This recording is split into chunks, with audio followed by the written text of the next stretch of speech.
Hello guys, it's me again, Lian. Bale, review ko po sa inyo itong bago kong ginagamit ngayon.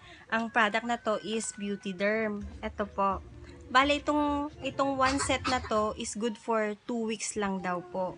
Yan. Maliliit lang po ito. Bali, itong toner niya is 30 grams, 30 ml. And yung soap niya, bale, pinutol ko lang para matipid gamitin. Ang pagkakaalam ko, 20 grams tong soap. Tapos yung mga cream niya po is 4.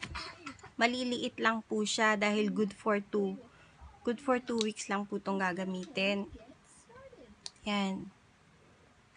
Palitig 5 grams po yung bawat isang cream po. Bali, meron po siyang cream, night cream 1,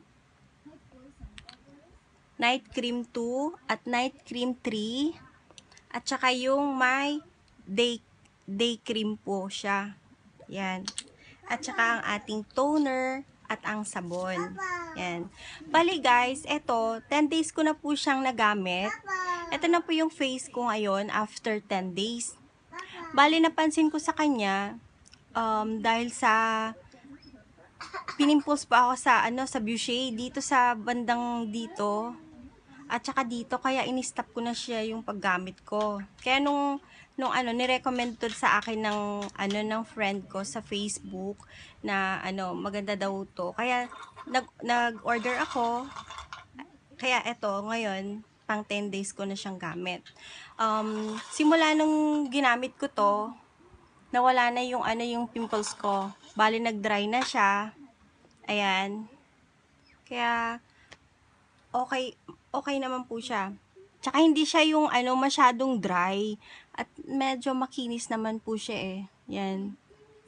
Yan. Pero namumula pa lang siya kasi nagpipil pa po siya kasi. Medyo manipis nga lang yung peeling niya, pero hindi pwede kang, kung gusto mo lumabas, okay lang. Kasi hindi naman siya yung gaanong nagpipil talaga at saka grabing mamula. Yun yung sa akin after 10 days kong gamit. So guys, etong set na to, good for 2 weeks siya. Bale, pagkatapos ko pong maubos ko lahat to, mag-review ulit ako para tingnan natin kung mas lalo siyang kikinis at kung maganda siya. Eto. Pero sa ngayon guys, sa tingin ko maganda po siya kasi hindi siya, kahit nagbabakbak siya, kahit nagpipil siya, hindi siya yung dry yung mukha mo. Yan. Parang ganyan siya. Ganyan siya, guys. Medyo hindi naman siya yung sobrang mapula. Makintab siya. Yan. Pero, yung kintab niya is para, hindi siya yung, yan. Yan. Ganyan po siya.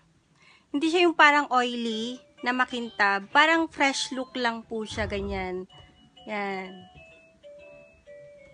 Yan. Kaya tingnan natin, medyo namumula pa po kasi siya. Kasi nagpipil. Ayan. Kaya tingnan po natin, pag naubos ko po lahat tong set na to, mag-review ulit po ako sa inyo. Yan. So, thank you guys. Next time po ulit. Thank you so much. Bye!